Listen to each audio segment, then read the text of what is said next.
ஒரு டிப்பிக்கலான 9 to 5 ஜாபை விட்டு 10 இயர்ஸ் ஆயிடுச்சு.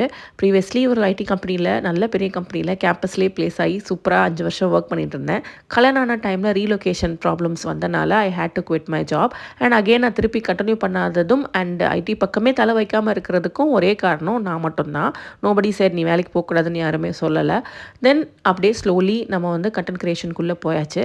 இக்கரைக்கு அக்கறை பச்சை அப்படின்ற மாதிரி தான். சம்டைம்ஸ் வியூஸ் வராமல் நமக்கு பெருசாக இதில் வருமானம் இல்லாட்டி மறுபடியும் ஐடி வேலைக்கே போகலாமா அப்படின்னு தோணும். அங்கே இருக்கிறப்போ அதில் இருக்கிற ஸ்ட்ரெஸ்ஸு, டெலிவரபிள்ஸ் இதெல்லாம் பார்த்து நினச்சி தானே அந்த வேலை வேணான்னு வெளியில் வந்தோம். மறுபடியும் அதுக்குள்ளே போகணுமா அப்படின்ற சின்ன பயம் கூட எனக்கு இருக்குது. End of the day no regrets. Anyway happy தான். க்ரோத் அப்படின்றது ஒருத்தருக்கும் ஒரு ஒரு விதமாக இருக்கும், ஒரு ஒரு இடத்துல இருக்கும். I have grown somewhere else அப்படின்றப்போ ஐ ஃபீல் ஆக்சுவலி ஹாப்பி அப்படின்னு தான் சொல்லுவேன்.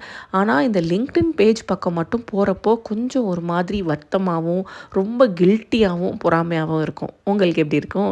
பாய்.